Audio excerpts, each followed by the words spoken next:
Info, c'est à vous Papis, vous recevez le directeur général de l'ONAS. Chérif Diop, merci de nous avoir présenté cette édition, la dernière et grande édition chez nous. Alors, nous y arrivons finalement, c'est la deuxième partie de Soir Info, Soir d'Info avec notre invité, le DG de l'ONAS et l'Office national pour l'assainissement du Sénégal. Quand on parle de l'ONAS, on fait allusion à l'hivernage, ou quand on parle de l'hivernage, on fait allusion justement, où on a une pensée justement à cette société nationale. DG, bonjour. Bonjour Papis, comment ça va? Alors, c'est dans le même sillage, vous poursuivez quoi exactement si on dit hivernage ONAS? C'est un jeu de mots finalement? C'est pas un jeu de mots, ce qu'on poursuit, c'est le bien-être des Sénégalais, c'est un cadre de vie qui permet aux gens de vivre dans des conditions décentes. Malheureusement, on limite très souvent la mission de l'ONAS à l'hivernage. Alors que le plus important, c'est l'accessoire à l'hivernage. Ce qu'il faut naturellement, c'est qu'on se prépare. Pour l'hivernage 2020 que nous avons, il y a des dispositifs très importants qui ont été pris. Nous avons commencé le 15 avril, d'abord tout ce qu'on appelle l'opération pré-hivernale. Nous avons curé plus de 100 km de réseau sur l'ensemble du territoire, mobilisé 300 personnes en permanence sur le terrain et apporté des innovations majeures. Développer une très grande synergie avec l'APIX par exemple, qui a permis de curer l'ensemble des canaux de la ville de Rufisque où on ne devrait pas avoir de problème sur la plateforme du TR. Avoir également une synergie avec les ADM, avoir une synergie ADM, oui, Agence de développement municipal, et travailler avec la Géroute. Cette démarche doit être poursuivie. Je pense qu'il faudrait qu'on arrive à combiner l'ensemble des efforts et avoir un dispositif d'intervention rationnel. Et ça permettrait d'avancer, je crois. Il y a aussi des choses importantes qui ont été faites. HLM de Rufisque, qui a souvent eu des problèmes dans le passé, ça a été pris en compte. Hôpital Philippe Maguilène Senghor, également, ça a été pris en compte. On devrait arriver à passer un hivernage correct. Cependant, si on a des pluies torrentielles, il peut y avoir des soucis. Alors, également, si on parle d'hivernage, on pense également aux inondations. Où est-ce que nous en sommes aujourd'hui concrètement? Où est-ce que les Sénégalais en sont aujourd'hui? Je pense qu'il faut d'abord commencer à préciser l'hivernage, c'est plusieurs acteurs. C'est l'ONAS, c'est la brigade des sapeurs-pompiers, mais c'est également la direction de gestion prévisionnelle des inondations. C'est également tous les autres acteurs dont je viens de parler. Nous travaillons en parfaite synergie. Comme je vous l'ai dit tout à l'heure, nous devons arriver à passer un bon hivernage. Cependant, il ne faut pas forcément se voiler la face. Il y a beaucoup d'erreurs, il y a beaucoup de confusion. Moi, je ne parle pas de problèmes de communication. Je parlerai des problèmes de maîtrise de certains aspects. Vous savez, parfois les gens devraient se poser des questions. Pourquoi, pendant l'hivernage, on a plus souvent des réseaux d'eau usée qui dégoulinent dans les maisons que quand nous ne sommes pas en période d'hivernage? La raison, elle est très simple. Quand vous êtes chez vous, vous avez le réseau d'eau usée et vous avez un réseau d'eau pluviale. Malheureusement, nous tous, ce que nous faisons sans le savoir, c'est que nous relions systématiquement tous les réseaux de ruissellement d'eau pluviale dans le réseau d'eau usée. Quand vous faites ça, que vous avez une forte pluie, mais les réseaux d'eau usée ne peuvent pas le supporter. Après, vous avez des dégoulinements. Et je pense qu'il faudrait qu'on fasse bien la part des choses dans ce cas de figure. Ça pose des problèmes. L'autre problème, malheureusement, dans notre culture, un réseau d'eau usée, c'est une poubelle, naturellement.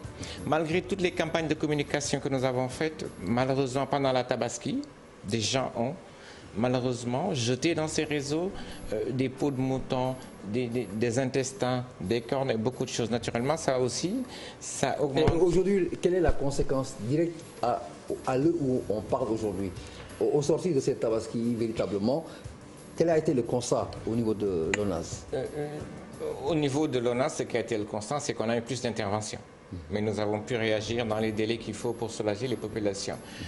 Mais je crois qu'on doit aller beaucoup plus loin que ça. Pourquoi chaque année nous dépensons autant d'argent pour les mêmes opérations? Je vous ai dit, on a curé plus de 100 km de réseau. Et l'année prochaine, on risque de faire exactement la même chose. C'est de l'argent qu'on aurait pu utiliser pour mettre des toilettes dans les écoles. C'est de l'argent qu'on aurait pu utiliser pour casser la séjour sociale entre le milieu urbain et le milieu rural. Mais est-ce qu'il y a une solution déchets? Parce que c'est une complainte récurrente qui revient à toutes les occasions d'hivernage. Systématiquement, n'y aurait-il pas un remède finalement? Il y a une solution, mais ça demande un changement de paradigme très important. Vous savez, changer les comportements des populations, ça peut prendre des années. Je pense qu'il y a un problème d'éducation. Il faut réfléchir sur le modèle d'assainissement que nous avons. Nous faisons tous ce qu'on appelle du tout à l'égout. c'est une approche qu'on a héritée, c'est une approche que moi je trouve suicidaire.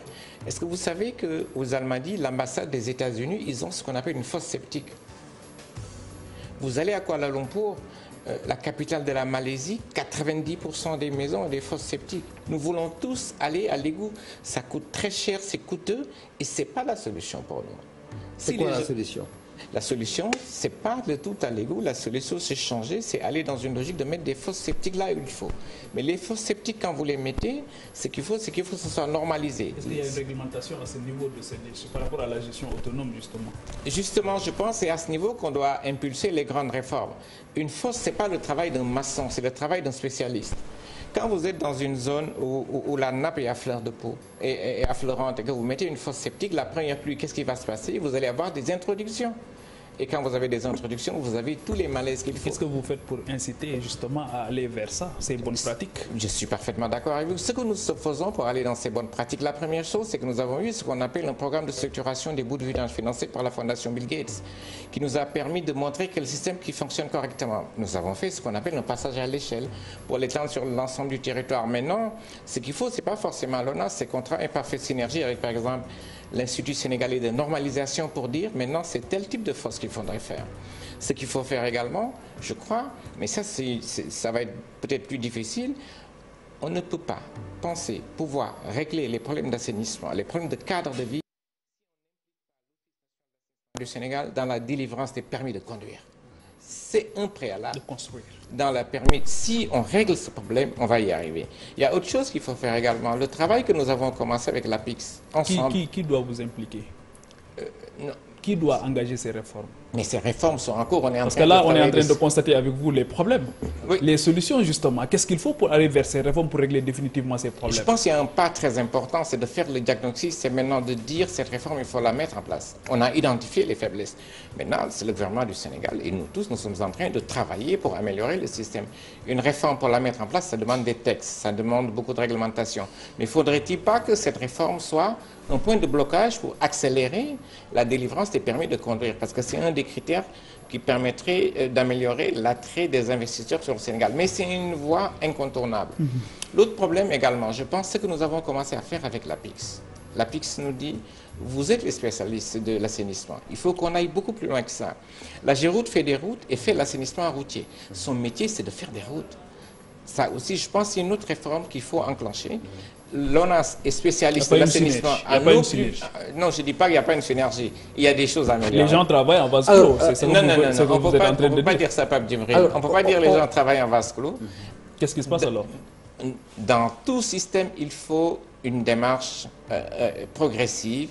Il faut qu'on arrive à améliorer les choses. L'année dernière, l'APIX a travaillé de son côté, l'ONAS a travaillé de son côté, la Géroute a travaillé de son côté. Il y a eu des changements très importants cette année.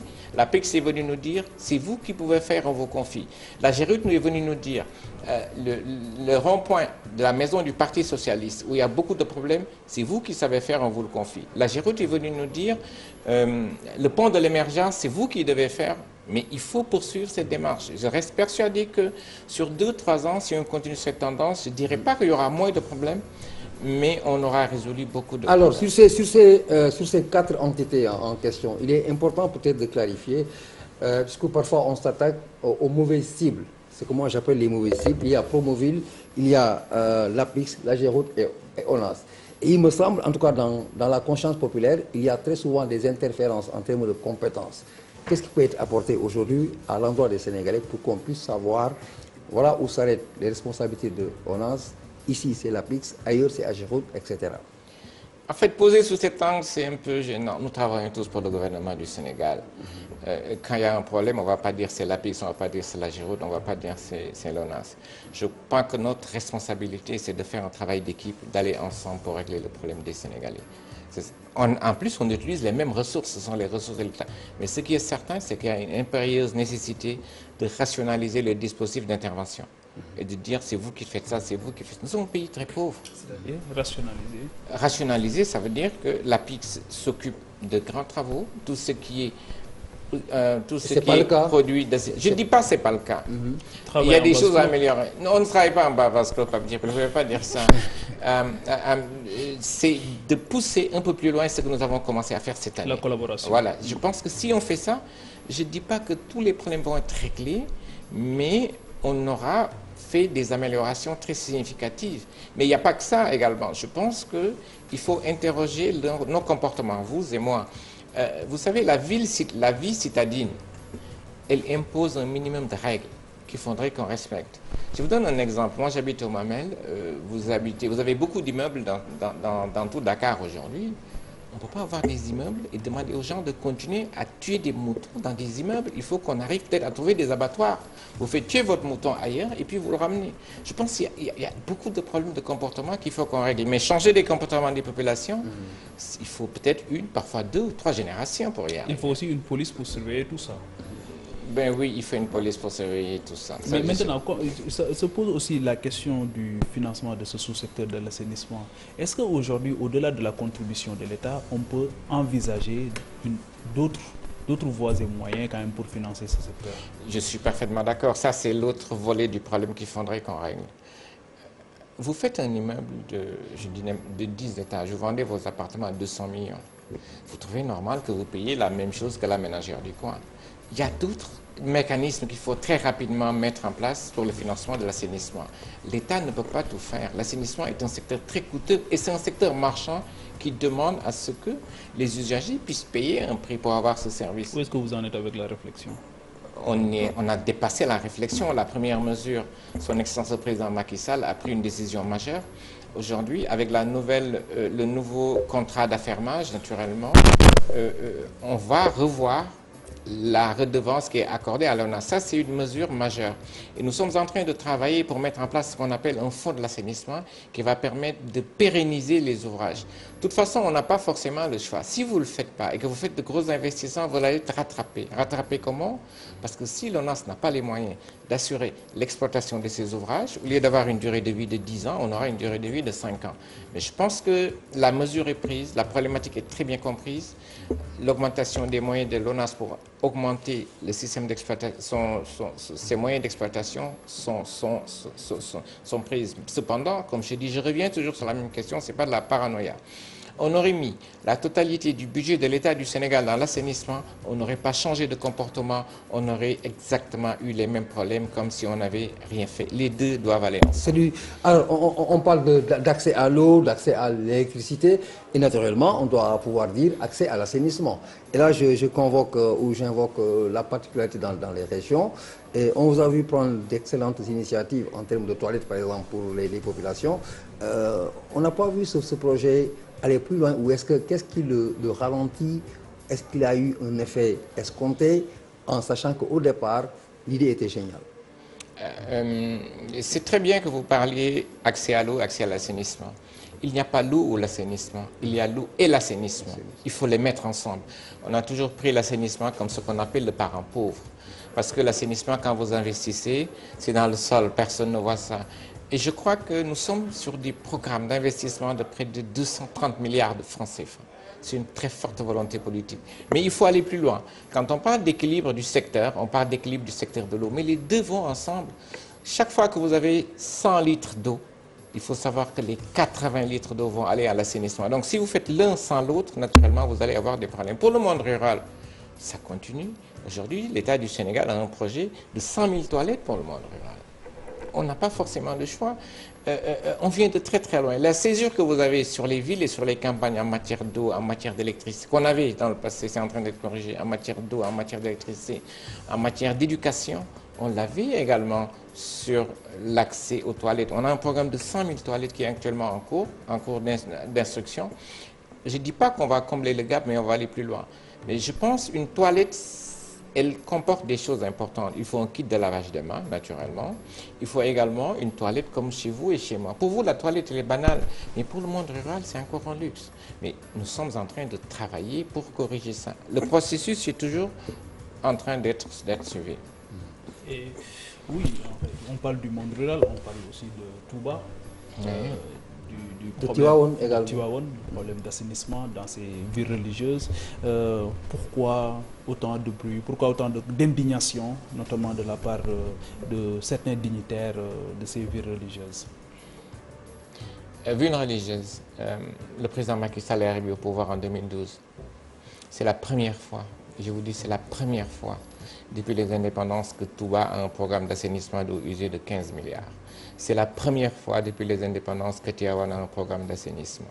C'est la première fois, parce que les villes religieuses, ce n'est pas Touba et Tivaouane seulement, que Cambérène a un programme d'assainissement. Cambérène existe depuis 1912 et c'est également la première fois que Medina Baye a un programme d'assainissement. Donc je pense qu'on ne peut pas dire que rien n'a été fait. Qu'est-ce qui a été fait par les autres? Quand on s'indigne, il faut comparer. Et quand on compare par rapport à 2012, avant 2012, absolument rien n'avait été fait. Maintenant, on revient sur les choses. Touba, on a un programme d'assainissement qui est en cours. Tivaouane, on a un programme d'assainissement qui est en cours. Medina Baye et Cambérène. La spécificité de ces villes, c'est que dans un moment précis de l'année, ça regroupe des millions de personnes. Touba, le gros problème que nous avons pendant cette période, c'est que vous faites venir ce qu'on appelle des camions de vidange, beaucoup, qui posent des problèmes de santé publique. Maintenant, si le programme d'assainissement va finir, il n'y aura plus de camions de bout de vidange. Cependant, si les gens de Touba se comportent comme les gens de Dakar, font des branchements clandestins, ne s'occupent pas, vandalisent les ouvrages, mais on va retourner au même problème que nous avons. Ça va être la même chose pour Tivaouane. La réalité aujourd'hui? La réalité aujourd'hui, c'est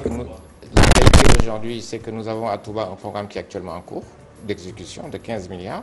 Nous avons un programme de renforcement des réseaux d'eau usée et nous avons exactement ailleurs. J'aimerais bien qu'on sorte de la singularité.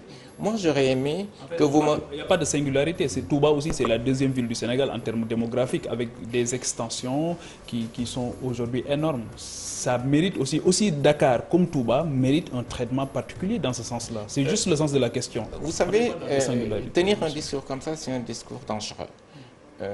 Il faudrait qu'on comprenne que nous sommes dans un pays, une république qu'on appelle République du Sénégal. Pour moi, le citoyen lambda qui est à Touba a les mêmes droits que celui à Konkani. Il a les mêmes droits que celui à Ibel qui est à Kédougou. Il a les mêmes droits que mon parent qui est à Diawara, qui paye le prix du mètre cube d'eau à 400 francs CFA.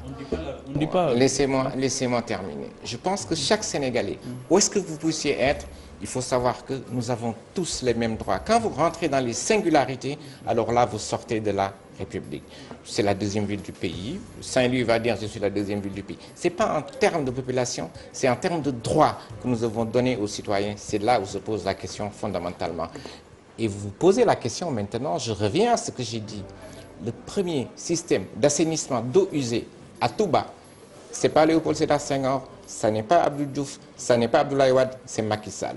Le premier programme de renforcement du système d'assainissement des eaux pluviales à Touba, ça n'est pas Abdou Diouf, ça n'est pas Léopold Sédar Senghor, ça n'est pas Abdoulaye Wade, c'est le président Macky Sall. Et c'est la même chose pour Tivaouane, c'est la même chose pour Cambérène, et c'est exactement la même chose pour Medina Baye. Il faut savoir parfois interroger l'histoire, se poser les bonnes questions, et là on arrive à avoir les bonnes réponses. Comparaison aussi, on questionne la réalité aujourd'hui parce que on veut juste essayer de comprendre avec vous ce qui a été fait aujourd'hui par rapport à cette problématique qui se pose avec acuité chaque année, Papis l'a rappelé, pour essayer de trouver des solutions.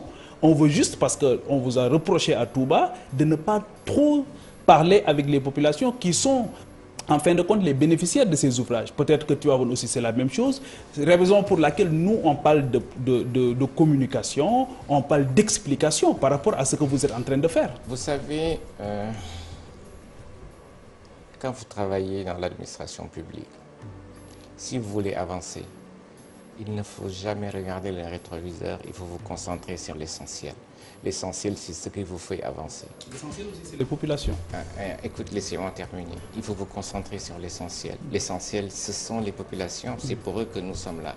Mais si vous mettez à vous concentrer sur l'accessoire au lieu de vous concentrer sur l'essentiel, vous n'avancerez jamais de la vie. C'est ce que je vous ai dit tout à l'heure. Je ne me focalise pas sur une ville, je me focalise sur le Sénégal. Moi, j'ai une mission de service public qui s'étend sur l'ensemble du territoire sénégalais, 196 000 km². Je donne la même considération à la personne qui habite aux Almadies qu'à la personne qui habite à Ibel ou à la personne qui habite à Konkani. Je leur donne exactement la même importance, ils ont exactement les mêmes droits. Moi, je vais vous poser une question à vous. Est-ce que vous trouvez normal quelqu'un qui a une villa qui coûte 300 millions de francs CFA à Touba qui ne paie pas l'eau? Je veux que vous me répondiez de façon objective. Est-ce que vous trouvez normal qu'une personne ma maison, 300 millions de francs CFA et je ne paie pas d'eau à Touba. Répondez-moi de façon objective. Pas plus. Non, c'est à vous que je pose la question. Vous me posez la question. Moi, je suis là pour poser des des questions. Laissez pas répondre. Non, mais je vais pourquoi à lui vous poser. Si vous avez la réponse, mais je vais. Laissez-moi terminer. Est-ce que vous... Non, je vais pas fini de répondre. Vous savez, Pape Djibril. Vous savez, Pape Djibril. Non, laissez-moi terminer. Vous savez, Pape Djibril. On va pas inverser les rôles. Déjà, on va pas les inverser. Non, si vous pensez que les gens de Touba devraient payer de l'eau, mais il faut le dire. Dites-le au président Macky Sall d'essayer de revoir aujourd'hui. Parce que moi, je ne suis pas là pour parler de Touba.